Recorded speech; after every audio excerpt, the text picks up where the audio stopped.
Gênesis capítulo 7.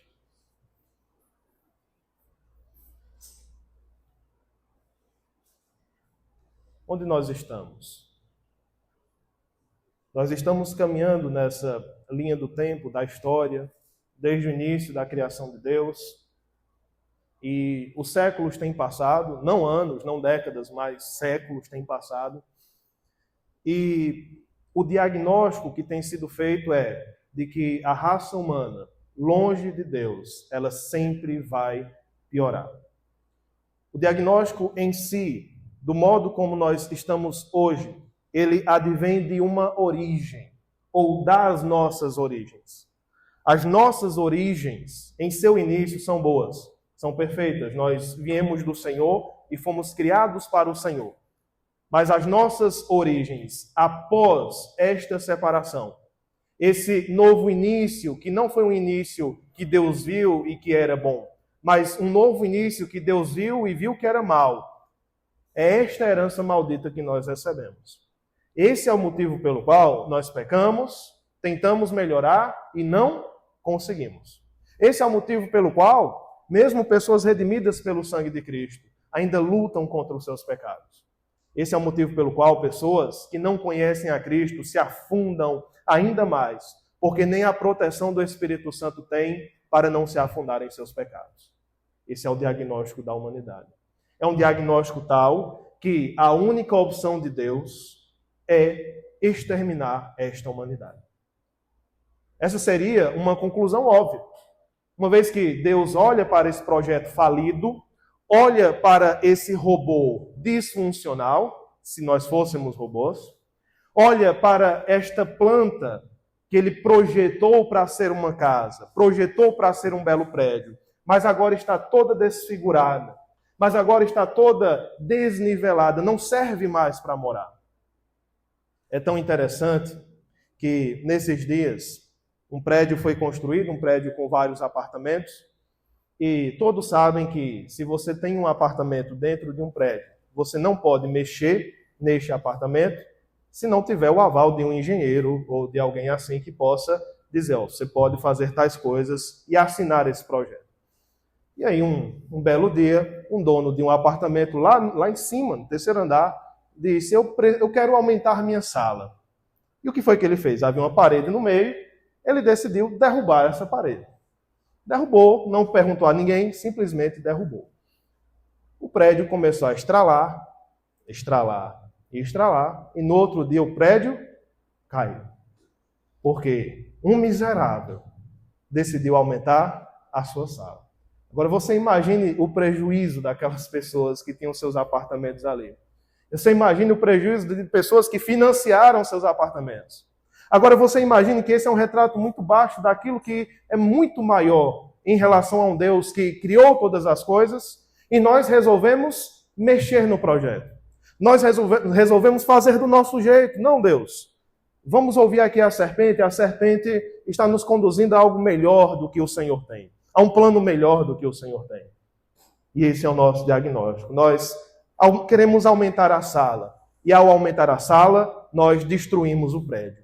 E afetamos todo mundo. E afetamos todo mundo ao nosso redor. Os animais são afetados na criação. A própria criação física, geográfica, os mares, o sol, os astros, tudo é afetado por causa do pecado do ser humano. Uma vez que o ser humano é a joia da criação. Uma vez que o ser humano é o centro da criação. E nós já entendemos porque ele é o centro em Gênesis capítulo 1 ao capítulo 3. Ele é o centro porque ele é o adorador. E a adoração deve estar no centro. Nosso problema hoje é que nós somos o centro da criação. Mas não porque somos adoradores, mas porque adoramos a nós mesmos, idólatras. E é dessa maneira que Deus olha para o mundo. E é dessa maneira que Deus olha para um homem que começou a andar com ele. E Deus tira ele deste mundo porque ele não pertence a este mundo. Este mundo é mau. E ele vê outro homem que anda com ele, que é justo, íntegro, que entre os seus contemporâneos é bom, e ele diz, este homem, porque achou graça diante de mim, porque fiz uma aliança com ele, este homem, ele será salvo. este homem e sua família, por consequência da sua justiça, eles serão salvos. Depois, no capítulo 6, nós lemos como tudo isso se desenrola, entendendo que no coração humano só há maldade, e Deus então resolve exterminar não somente o homem, mas toda a criação, todo ser que vive, todo ser que respira, seriam exterminados, mas agora para um novo recomeço. Eu quero que nós leiamos, nós teremos aqui uma perspectiva mais narrativa, porque veremos capítulo 7 e capítulo 8, e a ideia é que nós vejamos o desenrolar dessa história em si, não mais a preparação, mas o dilúvio em si, o castigo de Deus em si, em seu episódio, demonstrando o que Deus fez, para que nós percebamos o modo como Deus lida com o pecado e com o pecador. E como este modo de lidar tanto esteve no passado como se repete hoje por causa da natureza imutável do nosso Deus. E com este modo de lidar em mente, que pensemos em nossos pecados, que pensemos nos pecados dos outros, que pensemos no mundo que nos cerca, muito semelhante a este, desde os primórdios. Leiamos então capítulo 7, quero ler com você até o final deste capítulo e fazer uma oração. O Senhor disse a Noé: entre na arca, você e toda a sua família, porque reconheço que você tem sido justo diante de mim no meio desta geração. De todo animal puro, leve com você 7 pares, o macho e sua fêmea. Mas dos animais impuros, leve um par, o macho e sua fêmea. Também das aves dos céus, leve 7 pares, macho e fêmea, para se conservar a semente sobre a face da terra. Porque daqui a 7 dias farei chover sobre a terra durante 40 dias e 40 noites. E farei desaparecer da superfície da terra todos os seres que fiz. E Noé fez tudo como o Senhor lhe havia ordenado. Noé tinha 600 anos de idade quando as águas do dilúvio inundaram a terra. Por causa das águas do dilúvio, Noé entrou na arca. Ele com os seus filhos, a sua mulher e as mulheres dos seus filhos. Dos animais puros, dos animais impuros, das aves e de todo animal que rasteja sobre a terra. Entraram para junto de Noé na arca de 2 em 2, macho e fêmea, como Deus havia ordenado a Noé. E aconteceu que depois de 7 dias vieram sobre a terra as águas do dilúvio. No ano 600 da vida de Noé, aos 17 dias do 2º mês, nesse dia romperam-se todas as fontes do grande abismo, e as comportas do céu se abriram, e caiu chuva sobre a terra durante 40 dias e 40 noites. Nesse mesmo dia entraram na arca Noé, os seus filhos Sem, Cã e Jafé, a mulher dele e as mulheres de seus filhos. Entraram eles e todos os animais segundo as suas espécies, todo gado segundo as suas espécies, todos os animais que rastejam sobre a terra segundo as suas espécies, todas as aves segundo as suas espécies, todos os pássaros e tudo que tem asa. De todos os seres em que havia fôlego de vida, entraram na arca de 2 em 2 para junto de Noé. Eram macho e fêmea os que entraram, de todos os seres vivos, como Deus havia ordenado a Noé. E o Senhor fechou a porta da arca. O dilúvio durou 40 dias sobre a terra.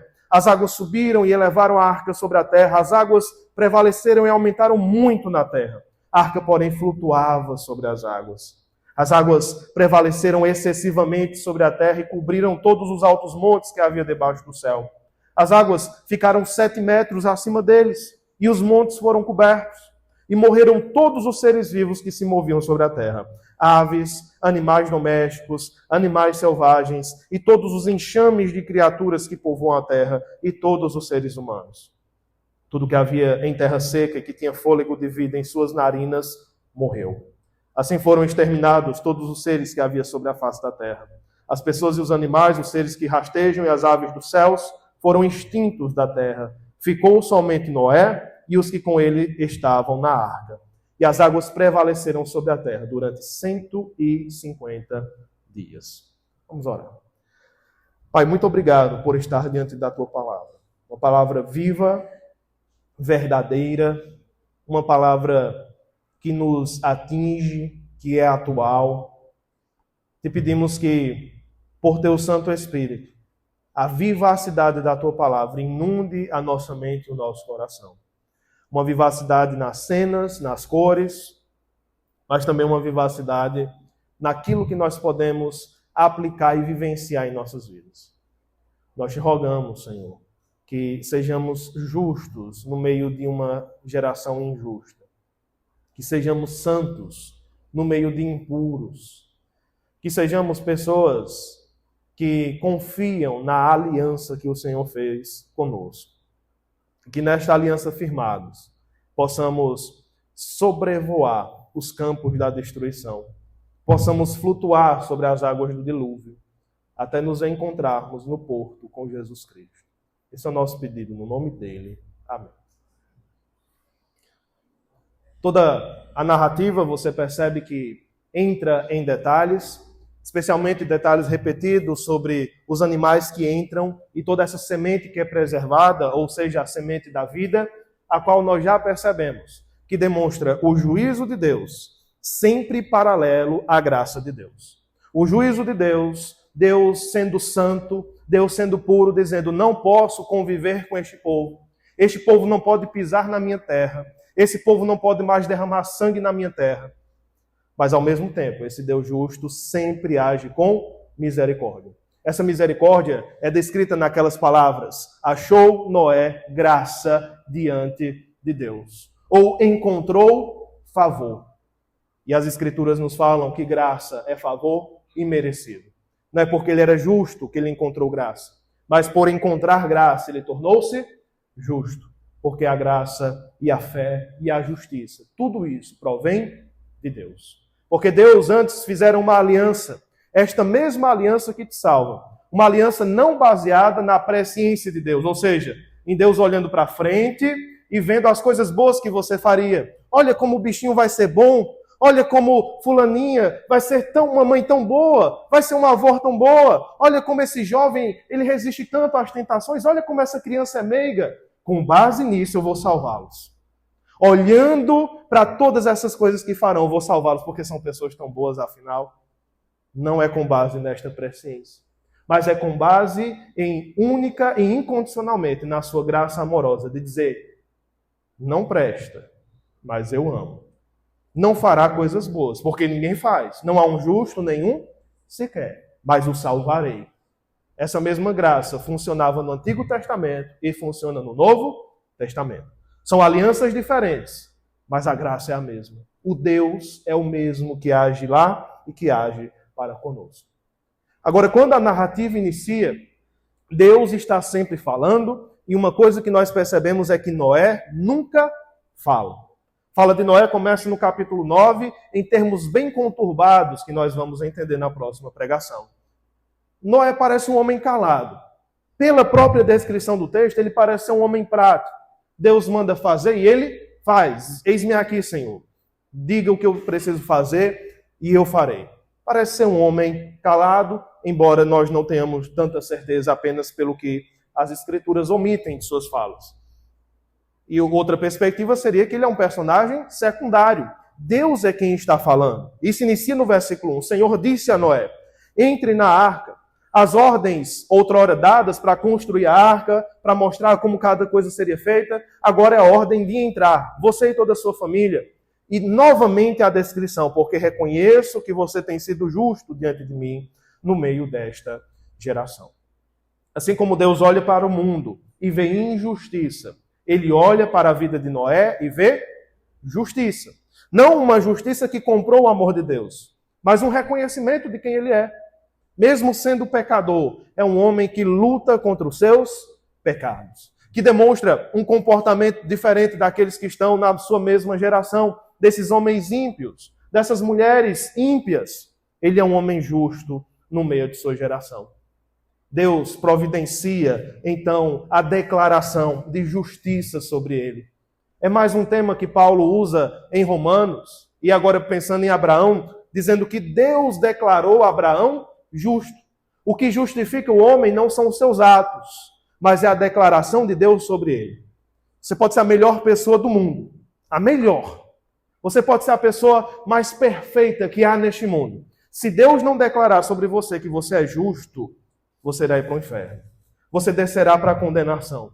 Por quê? Porque Deus é o único juiz que pode dizer, você é justo ou você é injusto. É esta declaração de Deus que confirma uma realidade. Se você é a melhor pessoa do mundo e Deus não disser sobre você que você é justo ou que você é justa, de fato, essa é uma justiça mentirosa. Porque Deus é o único que pode julgar de maneira perfeita. Ele pode introduzir no teu coração, perceber as tuas intenções, olhos de fogo, olhos que penetram. Ele é o único que pode fazer isso. E ele olha para Noé e declara. Por sua declaração, Noé é um homem justo. Nós vemos então mais detalhes sobre as preparações. Nós temos um detalhe expandido, porque outrora pensávamos que apenas um casal, um par de cada animal deveria entrar, mas tem mais detalhes. Não é uma contradição, mas é uma expansão. Se nós lermos Levítico capítulo 11 e outros capítulos, nós perceberemos essa divisão de animais puros e animais impuros. E toda esta descrição, não há tempo para nós pensarmos em todas elas, mas elas dizem respeito a rituais. Animais puros são animais que podem ser tanto consumidos livremente, como também podem ser sacrificados ao Senhor, queimados ao Senhor.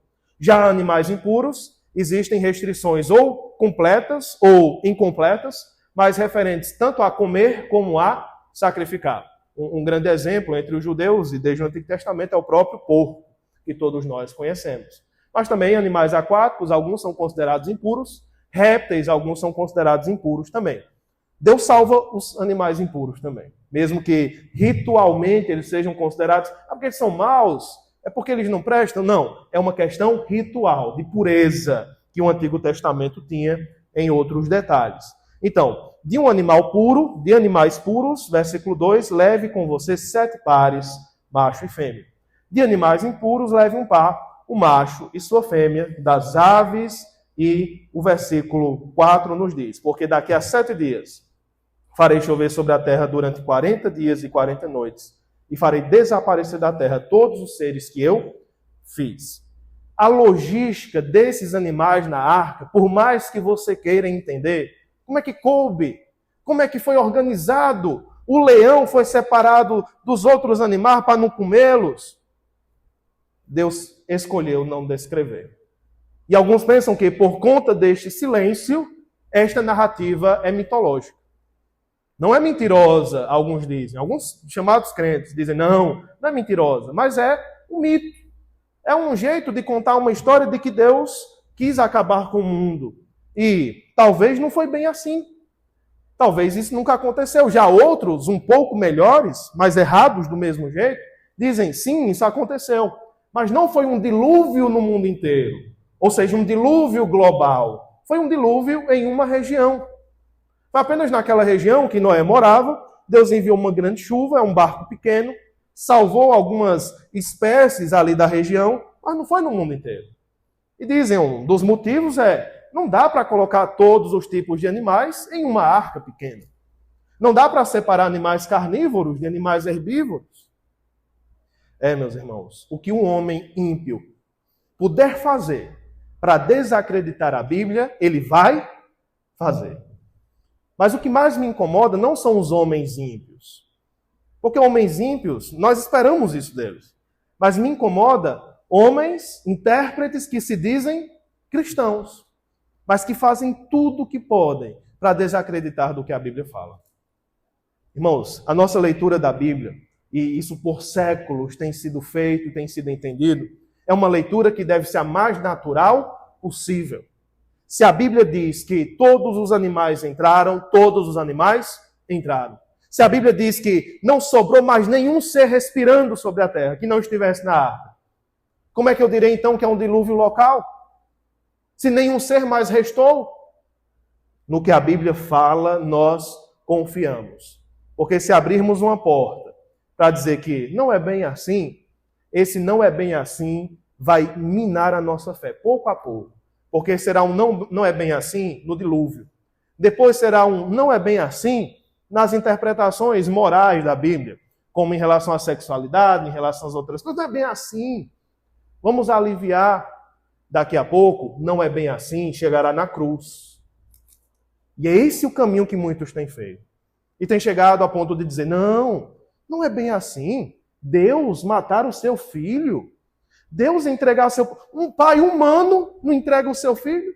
E Deus, que é todo bom, vai entregar o seu filho para morrer na cruz? É maldade isso. É ser maligno. Pois é.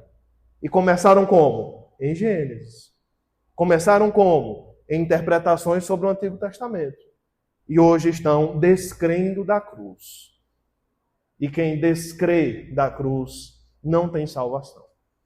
Pode se arrepender, mas não tem salvação quem não crê na cruz de Jesus Cristo.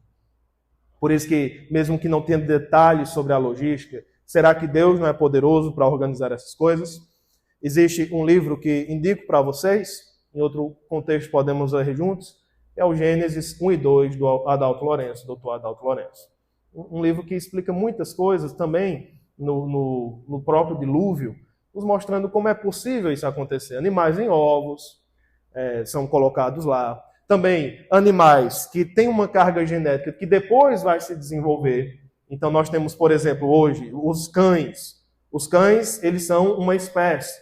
E dentro da genética dos cães, muitas outras ligações podem ser feitas. Então você tem um animal ali que depois se tornará em muitos outros. Tudo isso é possível, além do próprio sobrenatural de Deus. Deus fazendo com que as coisas possam acontecer. Nós esquecemos que Jesus faz milagres. Se Jesus faz milagres, por que Deus não fará milagres também? Colocando todo mundo dentro dessa arca. A ênfase aqui é no próprio dilúvio, é no dilúvio em si, não na logística. O versículo 5 traz a declaração.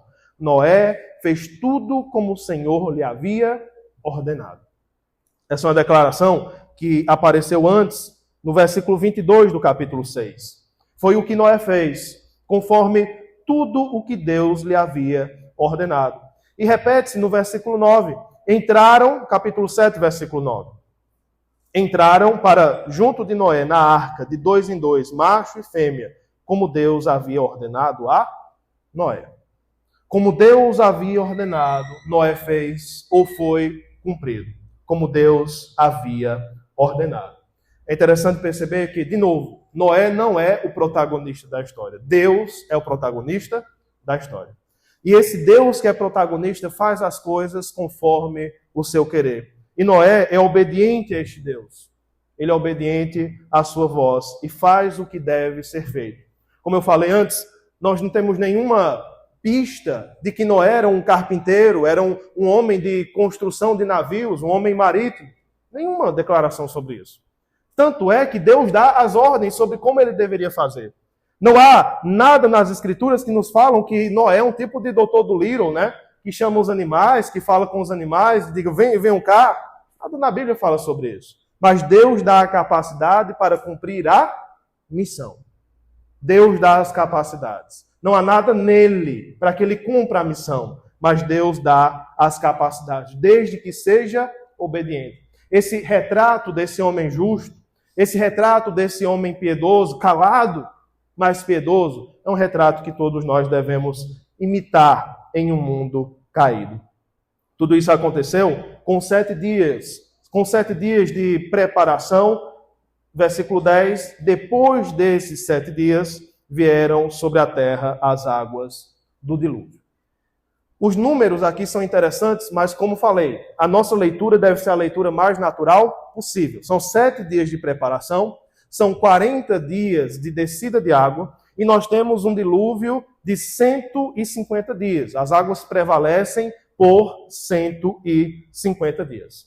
7 dias é um número interessante, especialmente relacionado à condenação de Deus, né? Nós temos uma semana de tribulação, ou seja, 7 anos. 7 dias que são 7 anos de tribulação. 40 dias foram os dias que Jesus passou no deserto, enfrentando Satanás e enfrentando as tentações.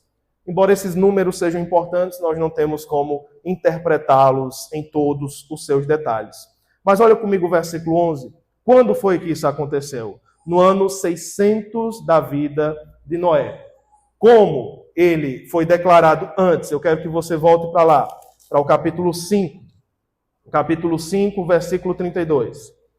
Ele foi declarado, pela escrita de Moisés, como tendo 500 anos de idade, quando gerou Sem, Cã e Jafé, pelo menos no nascimento de um deles, de Sem, Cã ou Jafé, nós temos aí um deles com 100 anos. Noé tinha 500 anos e, na época do dilúvio, um de seus filhos, talvez o primogênito, já tinha 600 anos de idade. E o texto é muito específico, aos 17 dias do segundo mês. Como é que nós vamos interpretar isso alegoricamente? Então foi em um dia, em um mês, 100 anos depois de Deus seu primeiro filho. Seu primeiro filho, então, provavelmente não tem filhos, ainda é casado, mas não tem filhos, mas Noé já é um pai há um bom tempo. Nesse dia, romperam-se todas as fontes do grande abismo, e as comportas do céu se abriram, e caiu chuva sobre a terra durante 40 dias e 40 noites. Uma outra questão que nós devemos perceber é: por que Deus haveria dito que choveria sobre a terra se a chuva fosse algo comum? Nós podemos entender que a chuva é uma novidade. É uma novidade nos termos de romper-se as fontes do grande abismo e as comportas do céu se abrirem. É possível, pela leitura que nós temos em Gênesis, que havia ainda a mesma névoa que cobria o Jardim do Éden, que regava as plantas, talvez ela ainda estivesse acontecendo. Então não existia esse conceito de chuva. Nós tínhamos ainda o firmamento separado com águas acima e com a terra abaixo, céu e terra abaixo, e as águas acima. E o texto ainda inclui águas embaixo, em suas fontes. O próprio doutor Adalto Lourenço dizia isso, né? Por que que o ser humano começou a viver menos depois do dilúvio? Porque nós perdemos essa proteção de água. Essa água é derramada no dilúvio, e aí nós perdemos essa proteção em relação aos raios ultravioleta. É uma possibilidade científica para isso acontecer. Mas tanto a água de cima como a água de baixo irrompem. Por quê? De fato, 40 dias de uma chuva normal não daria para inundar toda a terra.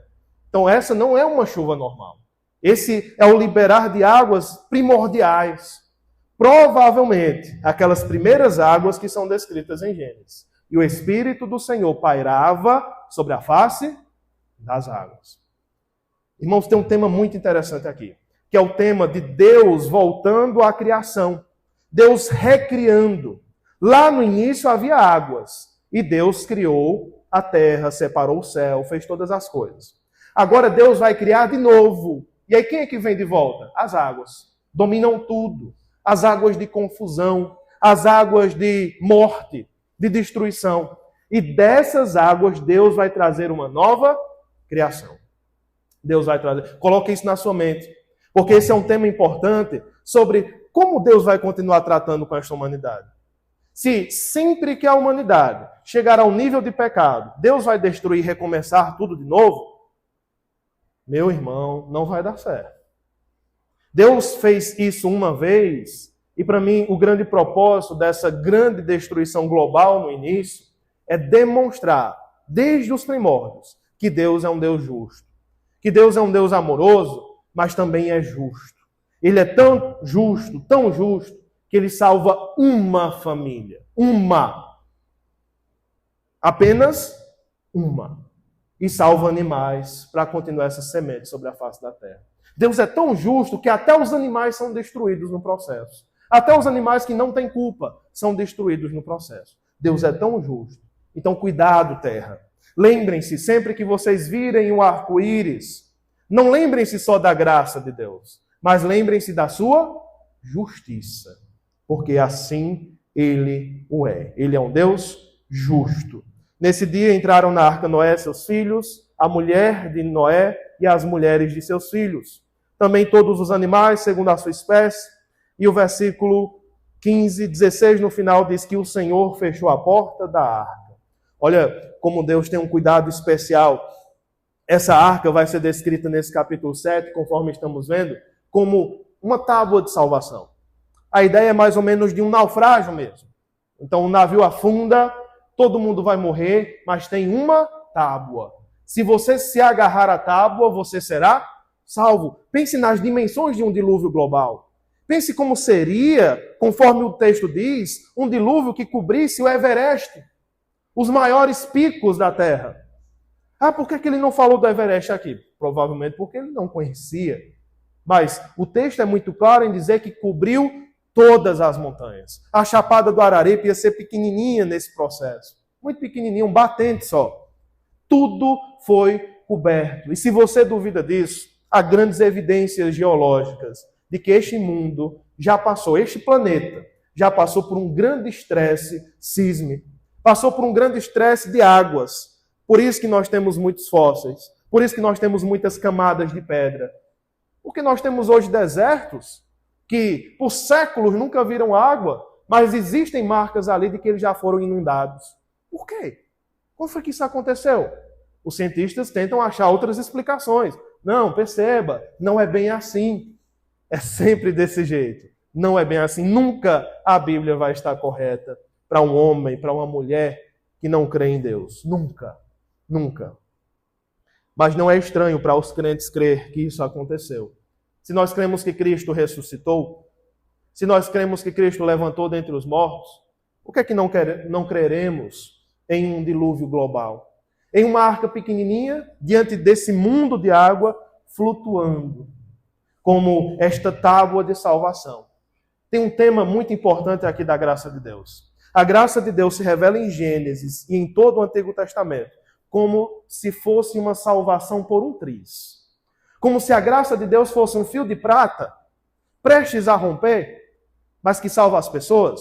Deus sempre faz questão de não colocar muitos detalhes, de não colocar muita segurança, de mostrar que em uma pequena arca de madeira ele consegue salvar a humanidade. Não precisa de muita coisa. Deus não é um Deus exagerado na sua salvação.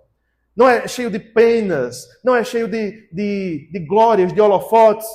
Ele salva a humanidade em um pequeno pedaço de madeira. E não é a única vez que ele salva a humanidade em um pequeno pedaço de madeira. Mas eu não sou alegórico, então, mas que é verdade é.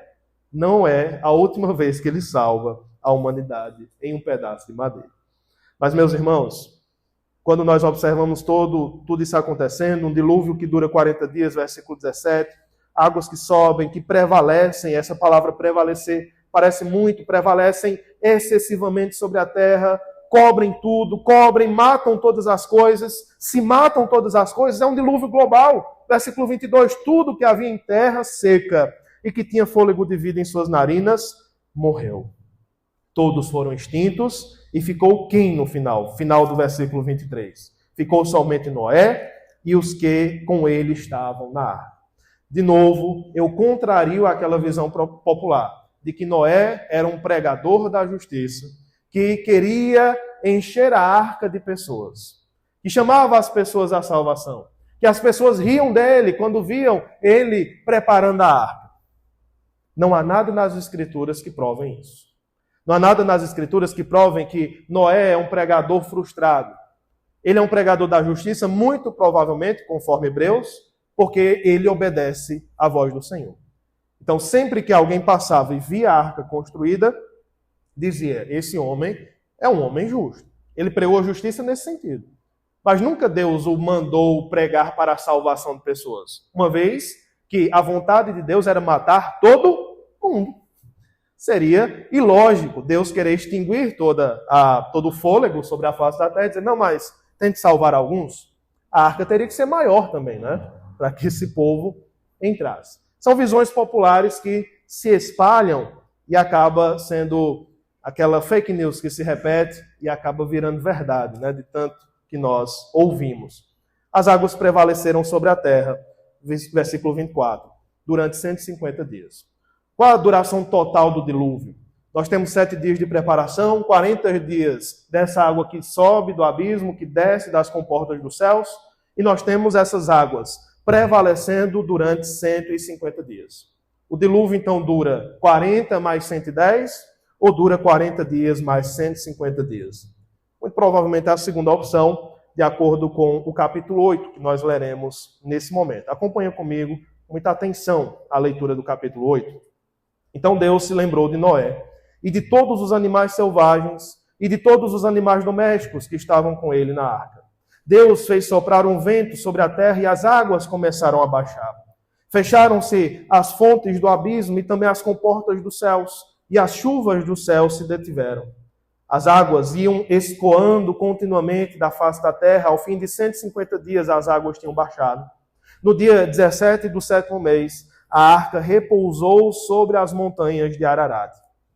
As águas continuaram a baixar até o 10º mês. No primeiro dia desse mês, apareceram os picos das montanhas.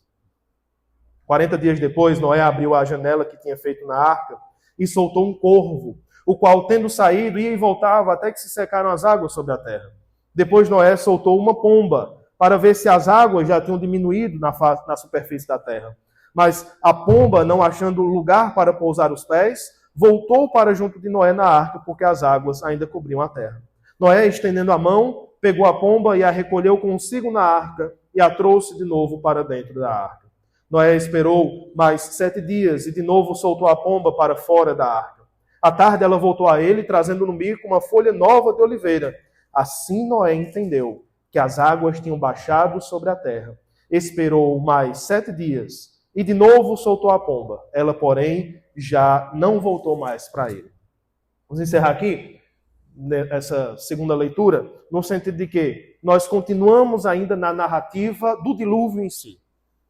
O dilúvio não é só o momento de chuva, de derramamento de água, mas também é o momento em que as águas prevalecem por esses 150 dias. Esta relação de Deus com o homem para a salvação que nós estamos enfatizando nessa mensagem, com o plano de fundo do dilúvio, com tudo isso acontecendo e Deus salvando o homem, assim como ele salva hoje, de novo aparece no capítulo 8, versículo 1, com as palavras de que, então Deus se lembrou de Noé. Deus se lembrou de Noé, dos animais selvagens e dos animais domésticos. Deus se lembrou. Essa é uma palavra muito importante, ela vai ser usada muito com Abraão. O fato de que Deus se lembrou de Abraão para o salvar. Deus se lembrou de Abraão para o abençoar. Deus se lembrou de Abraão para dar um filho, para lhe dar um descendente. A ideia de Deus lembrar, de novo, ela pode nos trair sobre aquele mesmo aspecto de Deus se arrepender ou de Deus ter o seu coração pesado. São maneiras humanas de nós falarmos do caráter divino. Existem nomes para isso. Existe um termo para falar, por exemplo, da mão de Deus, ou do coração de Deus, ou do olhar de Deus. Deus não tem olho, Deus não tem mão, Deus é espírito. Mas quando a Bíblia usa esse tipo de linguagem, chama-se de antropomorfismo. Então é a forma de homem usada para falar de Deus. Para nós entendermos, para entrar aqui na nossa cabeça. Mas quando se fala sobre Deus se arrepender, pesar no seu coração, ou, conforme lemos, de Deus se lembrar, nós chamamos de antropopatia. Ou seja, sentimento de homem para falar sobre o sentimento de Deus. A ideia de patia, de patos, de sentimento, de sentir. Deus, nós não sabemos quais são os sentimentos de Deus. São muito profundos para nós entendermos. Se de fato ele sente como homem, certamente não sente, porque todos os nossos sentimentos são dominados pelo pecado. Mas a ideia de Deus se lembrar não é porque ele esqueceu como nós. Nós esquecemos de algo, nós esquecemos uma chave, nós esquecemos um dinheiro em um bolso e nós, tempo depois, nos lembramos ou somos lembrados. Isso aqui é uma falha da nossa memória. Não tem nada a ver em relação a Deus. Deus se lembrar diz respeito de Deus agir em favor de alguém. No tempo. O amor de Deus é perene, é para sempre. A aliança que Deus propõe com você não pode ser destruída. Se Deus te salvou, se Deus te ama, se Deus escreveu teu nome no livro da vida, esse nome não pode ser apagado por ninguém. Satanás não pode forçar os portões dos céus para entrar no trono de Deus, dentro do trono tomar o livro da mão do Cordeiro e dizer, eu vou apagar o nome de fulano. Teus pecados não podem fazer isso. Nós estamos seguros nas mãos de Deus. Então, quando Deus se lembra de nós, é quando Ele age no tempo, dentro do tempo, em nosso favor. Uma vez que nós somos criaturas temporais, nós temos dias tristes, dias alegres, dias em que Deus parece não agir em nosso favor, e dias que parece que Deus se lembrou de nós. E essa é a nossa oração. E essa é a oração dos salmistas. Deus, lembre-se de nós. Deus, lembra-te de Israel. Deus, lembra-te de Sião. Lembra da minha família, Deus.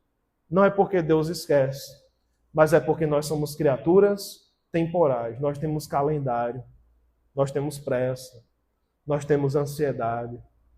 Mas Deus sempre no tempo certo vai lembrar. E Deus se lembrou no tempo certo. É muito provável, especialmente pelo que nós veremos depois de Noé abrir a parte superior da arca, que esses 150 ou 190 dias não foram dias agradáveis.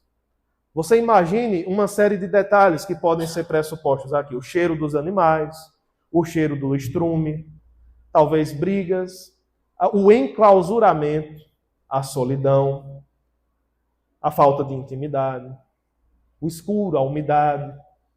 Já pensou um quão depressivo seria estar dentro da arca todos esses dias? Quem tem claustrofobia? Como é que ficaria?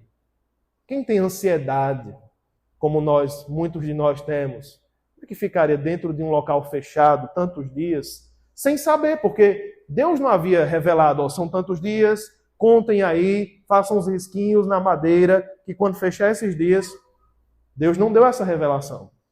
É tanto que, quando Noé vai perceber se é para sair ou não, ele se utiliza de meios humanos. Meios comuns à época, de se utilizar de aves, para que as aves vão e venham e tragam respostas para ele. Deus não vem dizer, Deus fecha a porta, mas Deus não vem abrir a porta.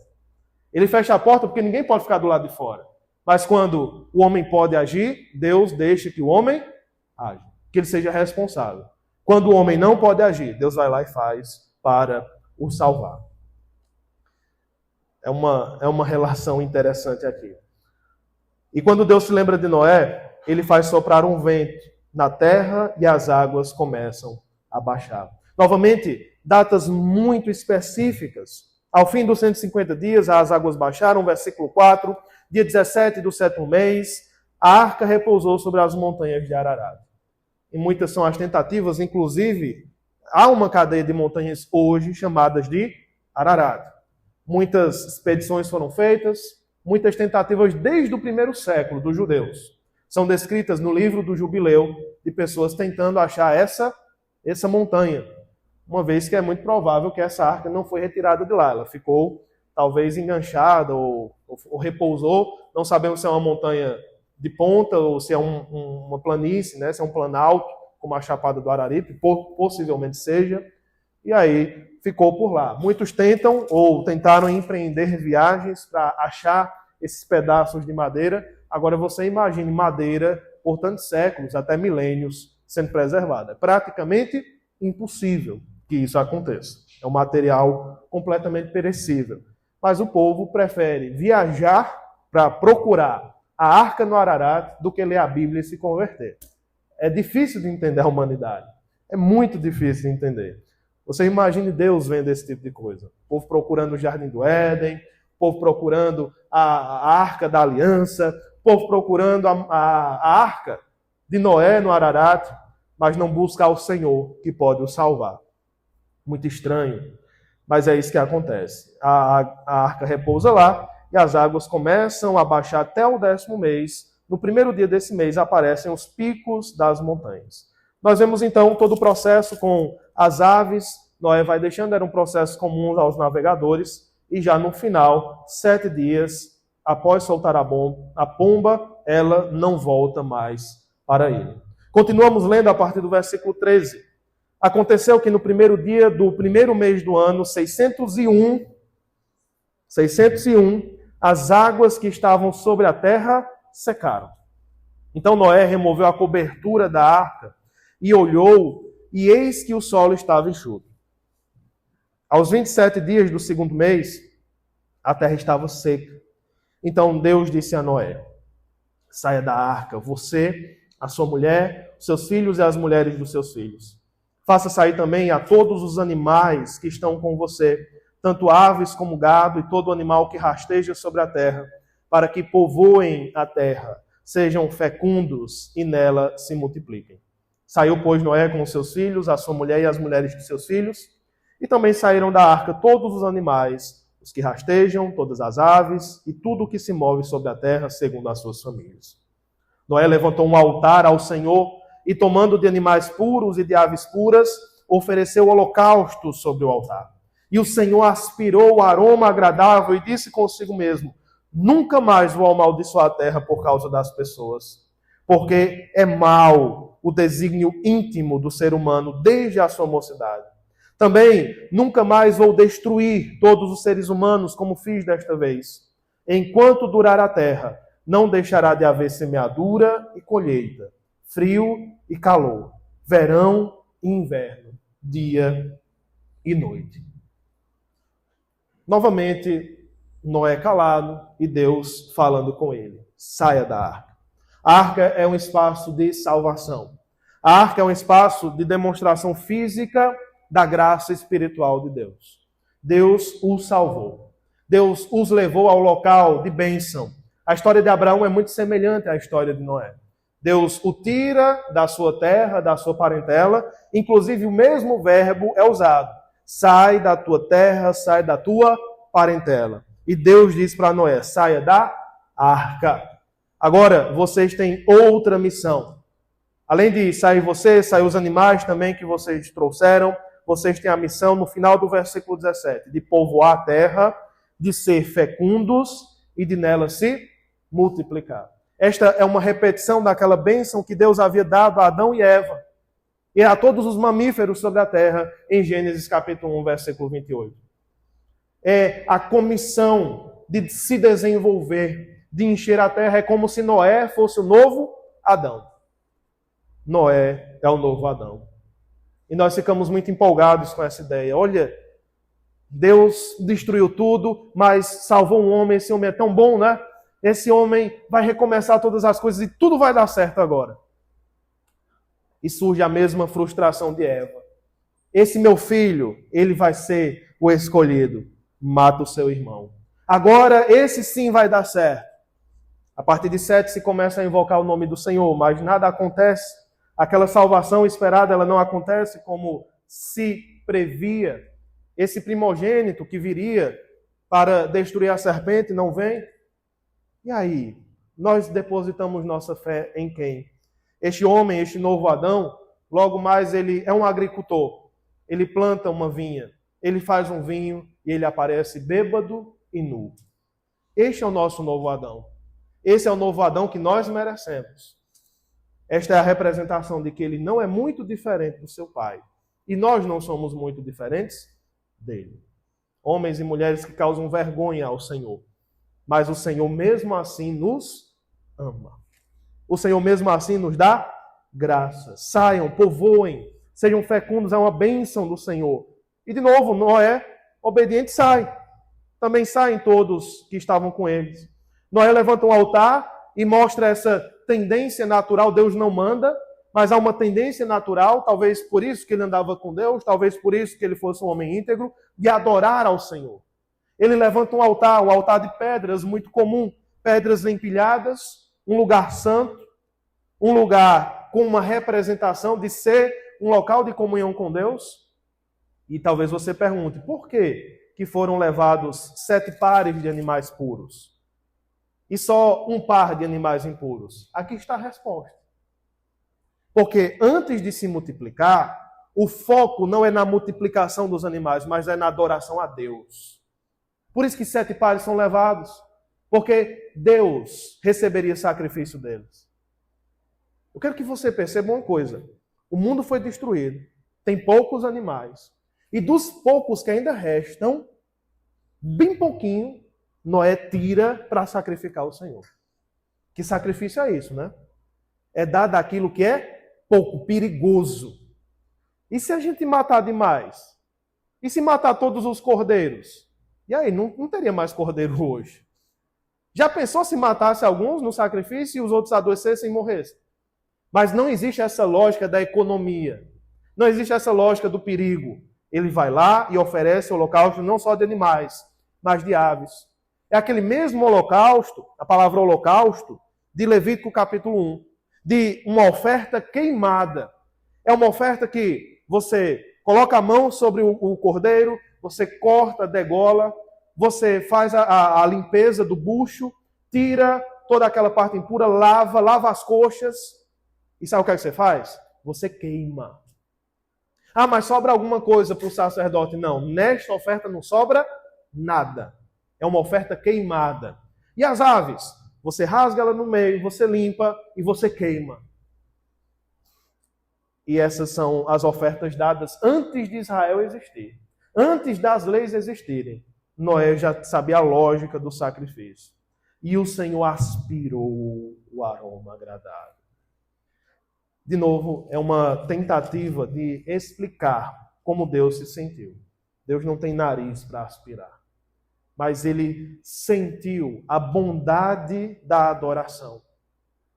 Ele lembrou-se, nesse sentido, do propósito original que agora Noé estava cumprindo, mesmo com seus pecados. Mesmo sendo um homem pecador, ele estava cumprindo o propósito original, que é adorar.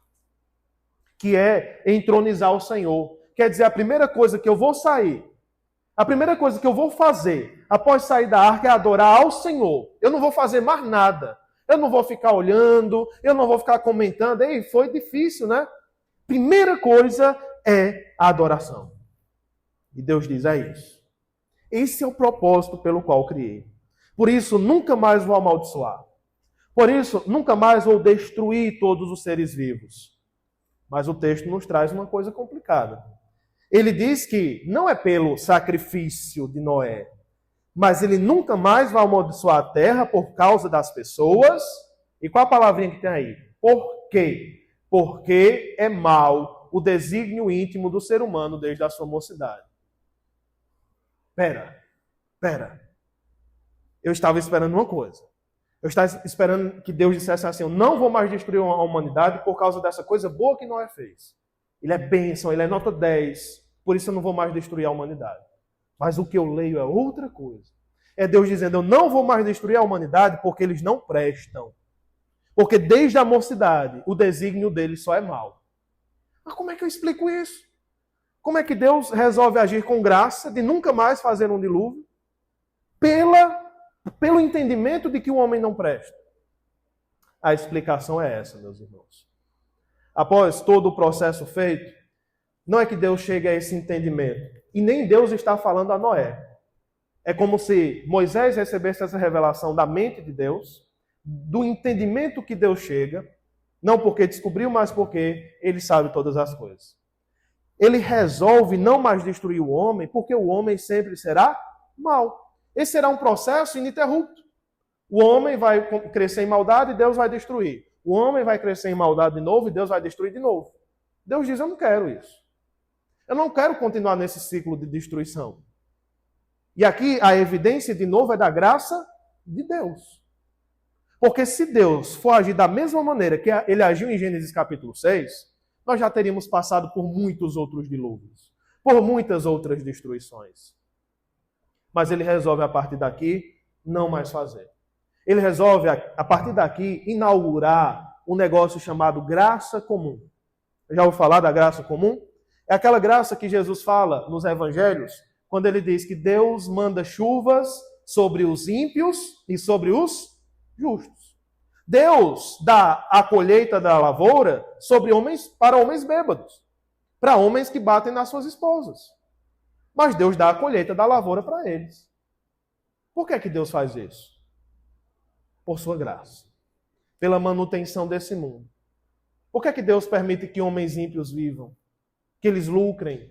Que eles tenham boa vida? Que eles comam? Que eles respirem? Simplesmente por sua graça. Mantendo esses homens nesse mundo. Para que eles salvem o seu povo. Para que vocês, se nós estejamos aqui nessa noite, se nós não tivéssemos vislumbrado esse tipo de graça aqui, esse tipo de aliança que Deus faz com Noé, nós não estaríamos aqui hoje. Nós já teríamos sido destruídos antes de encontrar Jesus, antes de sermos salvos por Jesus. Talvez nossa geração nem tivesse chegado aqui. Talvez a humanidade já tivesse sido extinguida. É como se Deus aqui dissesse, eu vou dar tempo à humanidade. Eu vou deixar correr. Nós não entendemos ainda por que ele vai deixar correr. Mas no Novo Testamento a gente entende.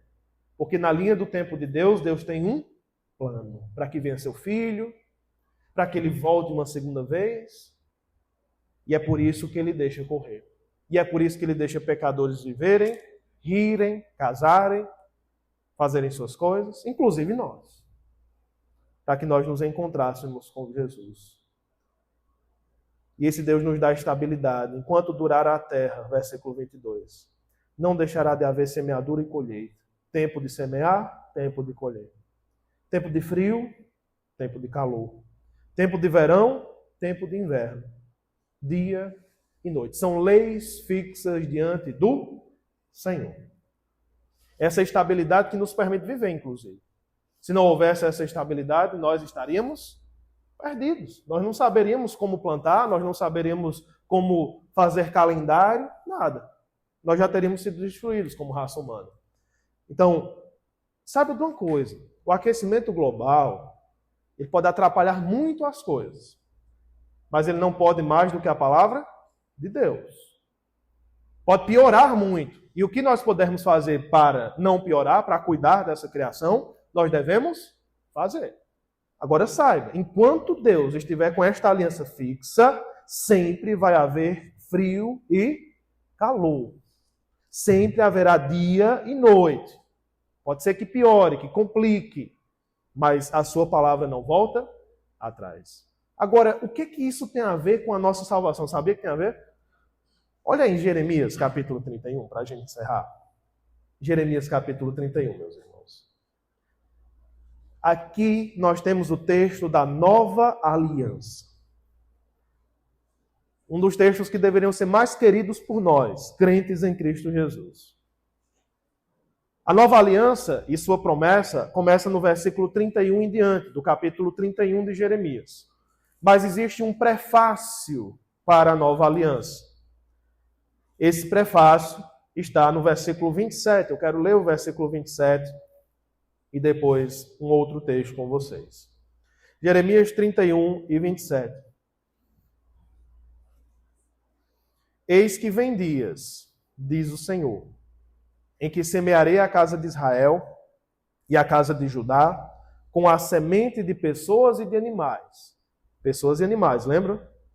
Pessoas que entram na arca, sementes de animais. Versículo 28. Como os vigiei para arrancar, para derrubar, para subverter, para destruir e para afligir, assim os vigiarei para edificar e para plantar, diz o Senhor. Isso aqui é promessa para Israel. Deus vai plantar Israel de novo. Assim como Noé escapou do dilúvio com a semente de sua família e com a semente dos animais, esse Israel que está destruído aí, esse Israel que está no poço de pecado, Deus vai restabelecer eles no milênio, conforme nós cremos. E o que é que isso tem a ver com a igreja que somos nós? Agora vá para o versículo 31. Eis aí vem dias, diz o Senhor, está chegando, em que firmarei nova aliança com a casa de Israel e com a casa de Judá. E agora pula para o versículo 35. Assim diz o Senhor, que dá o sol para a luz do dia, e as leis fixas à lua e as estrelas para a luz da noite, que agita o mar e faz bramir as suas ondas. Senhor dos exércitos é o seu nome. Se estas leis fixas falharem diante de mim, como diz o Senhor, também a descendência de Israel deixará de ser uma nação diante de mim para sempre. Assim diz o Senhor, se puderem ser medidos os céus lá em cima e sondados os fundamentos da terra cá embaixo, também eu rejeitarei toda a descendência de Israel por tudo o que fizeram, diz o Senhor. A base para a salvação futura de Israel, o exemplo que é dado é sobre as leis fixas de Deus. Se houver um dia em que essas leis da natureza falharem, aí você vai entender que eu vou falhar com Israel. Agora, essas leis falharam algum dia? As únicas vezes que as leis naturais pararam, não falharam, mas pararam temporariamente, sabe quando foi? Quando Deus fez milagres. Milagres são as únicas vezes em que Deus para intencionalmente as suas leis naturais, como em Josué, que ele para o sol, como a água, que Deus para a água e transforma em vinho, como a morte que é interrompida para virar vida na ressurreição de Cristo. Agora, o diabo pode fazer isso? O diabo pode fazer milagres que interrompam as leis fixas de Deus? Você pode fazer? Um feiticeiro pode fazer? Só Deus pode interromper suas leis. Mas por sua graça, Ele mantém uma aliança conosco. Esta nova aliança, que também a igreja participa, todas as vezes que celebra a ceia do Senhor. Lembre-se de Gênesis e de seu dilúvio, especialmente nessas três partes. No capítulo 6, no capítulo 7, versículo 1, no entendimento de que Noé é justo diante de uma geração. No capítulo 8, versículo 1, de Deus se lembrando de Noé. E no capítulo 8, versículo 20, de um altar levantado ao Senhor e de um Deus que se agrada deste altar. Se Deus quiser te salvar, e se Ele já te salvou, é porque Ele te declarou justo. É porque se lembrou da aliança dele com você. E é por isso que Ele sente prazer na sua adoração. Se você é crente, que você lembre-se deste fundamento, que você lembre-se desta aliança com Deus. Não rejeita a aliança da tua mocidade. Não vive como se ela não existisse. Deus se lembra de ti. Deus age em teu favor. Por que você não se lembra dele? Por que você não age como o justo que é? Por que você não levanta mais altares de adoração? Agora, para aqueles que ainda não conhecem a Deus, o meu pedido, para aqueles que não andam com Jesus, a minha oração é que você entre dentro desse programa, de ser reconhecido justo, de dedicar a sua vida à adoração e de Deus se lembrar sempre da sua vida e desta aliança. Vamos orar ao Senhor. Pai, nós te pedimos que a nossa adoração seja antes firmada na aliança que tu tens conosco, na nossa fé que recebe esta aliança, que crê neste amor, e que também seja isso desenvolvido em uma vida santa e piedosa no meio desta geração impura. Faz-nos lembrar da tua misericórdia, que todos os dias nos faz levantar, que se renova dia a dia, como diz a tua palavra, porque no passado o Senhor decidiu assim fazer. Porque no passado o Senhor decidiu assim cumprir, de que sempre manteria este mundo e sempre nos daria oportunidade. Ajuda-nos a não desperdiçar as oportunidades que o Senhor nos dá. A não pensar que sempre haverá um amanhã, que sempre haverá um outro dia, mas lembra-nos que a tua misericórdia já é muito paciente conosco. Então ajuda-nos a ter urgência em nossas decisões, urgência em nossas mudanças. Pedimos isso em nome de Jesus. Amém.